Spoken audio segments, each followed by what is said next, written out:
یہ پورے سی پیک کے معاملے کے حوالے سے، تو یہ کس طرح سے ریزالو ہوگا؟ یہ آپ کے خیال میں اگر اس کا کوئی ریزولوشن نہیں نکلتا ہے، کوئی مذاکراتی چین اور پاکستان کے درمیان، ہمارے لیے تو یہ بالکل ہماری سکت سے باہر ہے کہ اس کو ہم پراپرلی فائنانس کرتے رہے اور یہ اپنی ری پیمنٹس وغیرہ جو ہیں وہ ٹائملی کرتے رہیں۔ دیکھیے جی، ڈفرینٹ قسم کی ہم لوگ پروگرامز لا رہے ہیں. ہم بجلی کو جو ہے بلک میں اگر کوئی استعمال کرے اس کو سستا کر رہے ہیں. ڈیورنگ دیز ونٹرز ہم بجلی سستے کریں گے تاکہ لوگ جو ہیں وہ بجلی استعمال کریں اور گیس استعمال نہ کریں. اس قسم کی چیزیں تو کر ہی رہے ہیں، لیکن گروتھ جو ہے بائی اٹ سیلف جو ہے وہ بجلی کی جو ڈیمانڈ کو بڑھائے گی. اور اس کے بعد ہم جو سارے آئی پی پیز کے ساتھ معاہدے بھی کیے ہم نے، اور باقی بھی چین کے ساتھ جو ہے ہمارا ان کے ظاہر ہے ان کے کئی اوور ڈیوز ہیں، تو ان کے ساتھ انشاءاللہ ہم بیٹھ کے ان کے جو اوور ڈیوز ہیں ان کو کلیئر کرنے کی کوشش کریں گے تاکہ ہمیں وہ انویسٹ کر سکیں ہماری ٹرانسمیشن لائنز وغیرہ میں. ہمارے جو انفراسٹرکچر ہے، جب تک وہ انفراسٹرکچر ہم نہیں کرتے تو ہمارے لائن لاسز کم نہیں ہوں گے. تو there are multiple ways of skinning the cat. لیکن یہ مسئلہ رہے گا. آپ کو معلوم ہونا چاہیے کہ اس وقت جو ہماری جو بجلی کی سبسڈی ہم نے ہے اس دفعہ، وہ میرے خیال میں کوئی 150-200 سے ہم نے بڑھا کے کوئی تقریباً 480 بلین کر دی تھی، اور ابھی تو میں اس کو بھی اوپر لے کے جا رہا ہوں، کوئی 201 بلین اور اوپر لے کے جا رہا ہوں. تو وہ بھی ہم بڑھا رہے ہیں تاکہ یہ ہے کہ یہ اس کو ایک قسم سے سسٹینیبلٹی دی جائے اس سیکٹر کو. لیکن یہ بڑا مسئلہ ہے، یہ اس وقت ہمارا سب سے بڑا چیلنج ہے. تو اس میں بات چیت کے بغیر تو یہ مسئلہ حل نہیں ہوگا نا، اور ہمیں اس سلسلے میں بہرحال جب بھی ہو یہ چین سے ہی بات ہوگی نا. اس حوالے سے وہ ایک امپورٹنٹ اور کرٹیکل پلیئر ہے اس پوری چیز کا. وہ ہو رہی ہے وہ ایز وی اسپیک ہو رہی ہے. اچھا، تنی صاحب یہ فرمائیے گا کہ اس پوری صورتحال میں جو گورنمنٹ کے بہت ہی ایمبیشس پلان تھا، مثال کے طور پہ کامیاب پاکستان پروگرام، اور وہ بہت ہی ایمبیشس پلان تھا، اس کے بہت سی کمپوننٹس تھے، جوان پروگرام، کسان پروگرام، یہ ساری چیزیں. اور وہ لگتا یہ ہے کہ آبویسلی اس پوری سچویشن میں، اور یہ جو اکنامک چیلنجز آئے ہیں، یہ ساری سچویشن آئی ہے، اس کو سٹال کرنا پڑا ہے یا اس کو بہت ہی ٹیپر ڈاؤن کرنا پڑا ہے.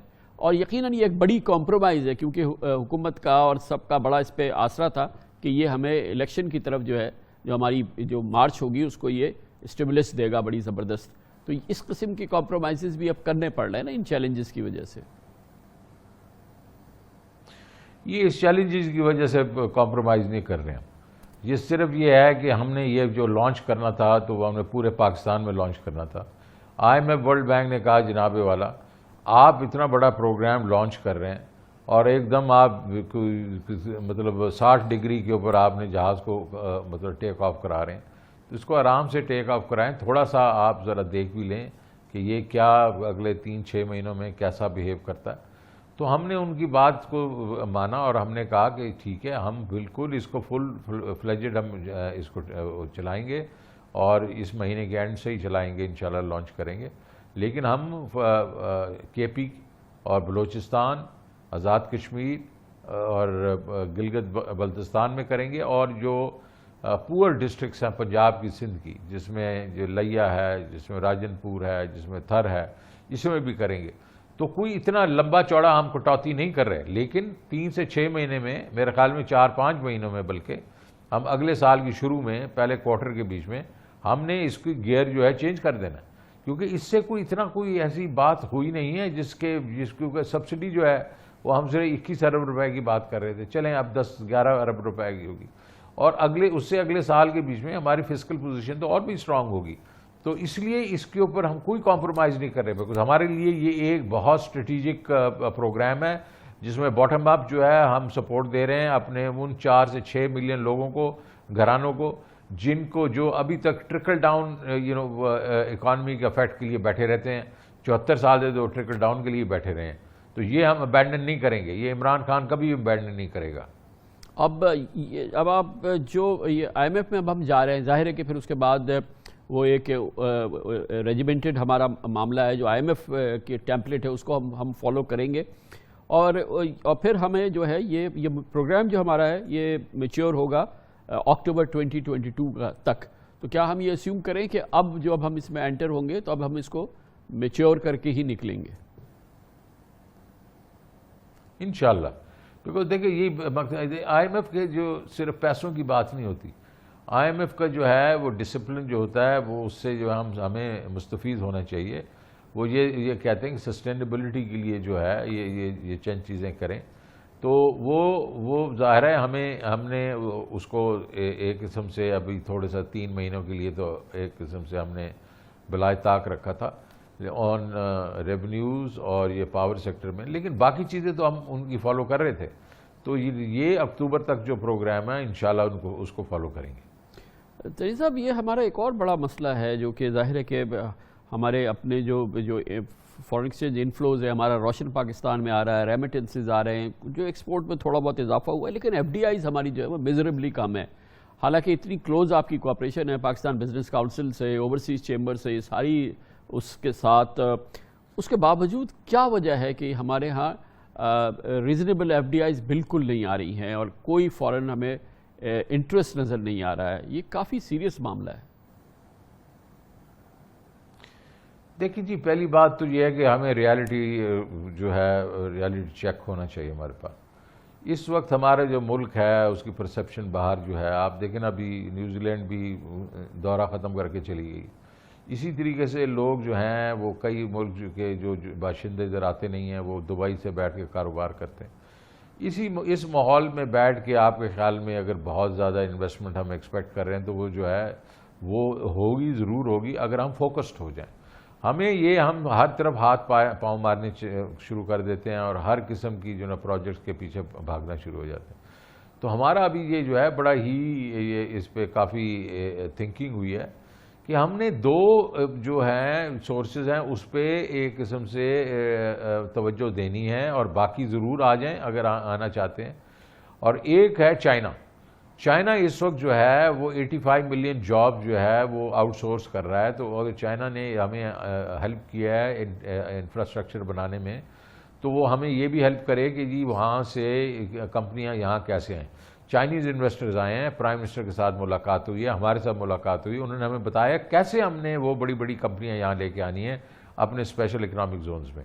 یہ پہلی بات. تو چائنا سینٹرک ہمیں تھوڑا سا ہونا پڑے گا آن FDI. دوسری چیز یہ ہے کہ اوورسیز پاکستانیز، ہم نے کبھی ان کو، حالانکہ وہ ہمیشہ ہماری ہیلپ کرتے رہے ہیں، لیکن اوورسیز پاکستانیز میں ایک طبقہ جو ہے وہ انٹرپرنورز کا بھی ہے. اس وقت ہمارے پاس کون سے پیسے آ رہے ہیں؟ ہمارے پیسے ورکرز ریمیٹنس کے آ رہے ہیں.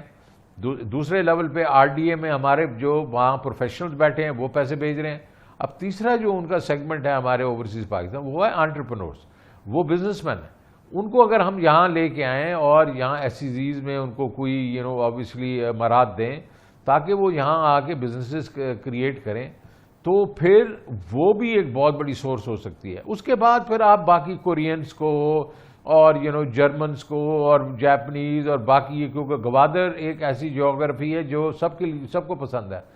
تو اگر ہم یہ ٹارگیٹڈ اینڈ فوکس اسٹریٹجی کریں گے تو آہستہ آہستہ ہماری یہ جو ہے FDI بڑھے گی. لیکن ترین صاحب، اس پورے چیلنجنگ ماحول کے اندر FDIs کے اندر، فورن انویسٹمنٹ کے اندر ایک بڑی شائننگ سپیس ہے، اور ہسٹوریکلی وہ ہم اس میں بہتری نظر آ رہے ہیں. وہ یہ کہ پاکستان کے نوجوانوں کے IT سیکٹر میں اور یہ سٹارٹ اپس جو پاکستان میں آئی ہیں، اس میں پچھلے اسی سال کے دوران اتنی انویسٹمنٹ آئی ہے جو پچھلے 10 سال میں نہیں آئی تھی.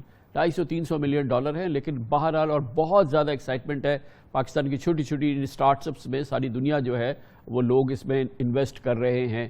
یہ ایک بہت بڑا ہوپ ہے، ایک بہت بڑی ایک بیکن ہے جس سے کہ یہ تمام گروتھ ہماری نکل سکتی ہے، اور بالکل نیا سیکٹر ہے. آپ لوگوں کی نگاہ ہے اس پہ، اور آپ ان کے مسائل، ان کی مشکلات، ان کے جو مسائل، یا اس کو امپروو کرنے کے لیے کچھ کر رہے ہیں؟ بالکل کر رہے ہیں. دیکھیں جی، اس دفعہ کے بجٹ کے پیچھے میں نے سارے ٹیکسز ختم کر دیے IT پہ. ان کا کوئی ایک مسئلے تھے کہ جی ہمارے جو امپلائیز وغیرہ ہیں باہر سے جو لوگ بھی آتے ہیں، کیا ان کو بھی ٹیکس بینیفٹس مل رہے ہیں؟ سب دے دیے. انہوں نے کہا جی ہمیں پیسے چاہیے کہ ہمارے جو لوگ جو نکلتے ہیں یونیورسٹی سے ان کو ہمیں ری ٹریڈ کرنا پڑتا ہے. ری ٹرین کرنا پڑتا ان اس میں اسکل سیٹس میں جو کہ ہمیں اس وقت ضرورت ہے، اور انہیں اس کے لیے ہمیں 3 ارب روپیہ چاہیے. I said done. اس کے بعد میں نے ان کا کہا اور کچھ چاہیے، انہوں نے کہا خیر ابھی تو یہ کافی ہے. میں نے کہا چلیں میں آپ کو کچھ اور دیتا ہوں، آپ اگر ایکسپورٹ کرنا شروع کر دیں گے تو میں آپ کو انسینٹیوائز کروں گا، آپ زیادہ جتنی ایکسپورٹ کریں گے اتنا زیادہ انسینٹیو دیا جائے گا. اور وہ آبویسلی ذرا اس چیز کے اوپر بہت خوش ہوئے. تو ناٹ اونلی دیٹ، ہم اب کیا کر رہے ہیں، ایک جو اسپیشل ٹیکنالوجی زونز بن رہے ہیں جو کہ یونیورسٹیز کے ساتھ ہوں گے تاکہ ان کو وہاں سے لوگ آئیں. دوسرا یہ ہم ڈیفینیٹلی یہ کر رہے ہیں کہ ہم ایک بڑا پرائیویٹ ایکوٹی فنڈ بنا رہے ہیں، جو ایک تو اس کا پورشن ہوگا جو انڈسٹری کی کنسالیڈیشن کرے گا، جو جنرل انڈسٹری ہے. دوسرا ایک ہوگا وہ وینچر کیپٹل ہوگا. اور وینچر کیپٹل جو ہے اس وقت جو ہمارے جو آئی ٹی سیکٹر کو پیسے نہیں ملتے فائنینشیل انسٹیٹیوشن سے، وہ وینچر کیپٹل فنڈ سے پیسے لے سکیں گے. تو بہت کچھ کر رہے ہیں. بیکاز کیوں میں کر رہا ہوں، ہم لوگ کیوں کر رہے ہیں، اس لیے کہ اس دفعہ اس کی گروتھ ہوئی تھی ایکسپورٹ کی 47%. ہم یہ سمجھتے ہیں کہ اس کو 100% پہ لے کے جا سکتے ہیں ود ان نیکسٹ 2 years، اور پھر 100% گرو کرے گا. تو ان 5 years ٹائم ہماری جو ٹیکنالوجی ایکسپورٹ ہوگی وہ ابھی جو تقریباً 2 بلین ہوئی تھی وہ تقریباً 50 بلین ہو سکتی ہے ان نیکسٹ 5 years. تو یہ بالکل آپ کی بات صحیح ہے. This is really where we can get growth in our exports. اور تو اب آپ کا جو ہے پہلا کام یہ ہے کہ ہمیں آئی ایم ایف کے ساتھ جا کے اس معاملے کو ریزالو کرنا ہے، اور آئی ایم ایف کا پروگرام جو ہے وہ پھر ریزیوم کرنا ہے، اور جو کہ اکتوبر کے 2nd ویک کے بعد سے پھر یہ پروگرام آفیشلی ریزیوم ہو جائے گا. جی پہلا یہ تو ہے، یہ مطلب یہ ایک قسم سے ہماری جو ایک قسم کنکرنٹلی ہم سارا کچھ کر رہے ہیں. باقی چیزیں تو میں نے بتائی دی آپ کو، لیکن یہ ایک اہم ایونٹ ہے کہ ہم لوگ 4 تاریخ سے نیگوسیشن کریں گے یہاں سے، اور پھر جا کے کنکلوڈ کریں گے مڈل آف اکتوبر میں. تھینک یو سو مچ. بہت بہت شکریہ جناب شوکت ترین ہمارے ساتھ موجود تھے، وفاقی وزیر خزانہ. معیشت کے حوالے سے جو مسائل ہیں یا چیلنجز ہیں اس کا ذکر کر رہے تھے، اطمینان کی خبر دے رہے تھے، لیکن یقیناً 100% اطمینان کی باتیں نہیں ہیں، چیلنجز ہیں. مگر شوکت ترین صاحب کہتے ہیں کہ گروتھ پر کسی قسم کا کوئی سمجھوتا نہیں ہوگا، یہ ترقی کی رفتار جو ہے یہ جاری رہے گی.